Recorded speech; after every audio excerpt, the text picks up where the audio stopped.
Hello everyone, ஒரு simple and very healthy அடை எப்படி பண்ணுறதுன்னு பார்க்கலாம்.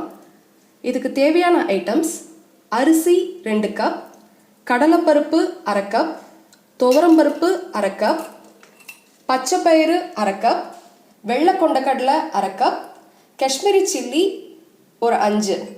காஷ்மீரி சில்லி நல்ல கலர் கொடுக்கும், காரமும் மீடியமாக இருக்கும். இது கூட தேவையான அளவு சால்ட் அண்ட் பெருங்காயம் ஆட் பண்ணிக்கோங்க. அடிஷ்னலாக மிளகு ஜீரகம் கூட ஆட் பண்ணலாம்.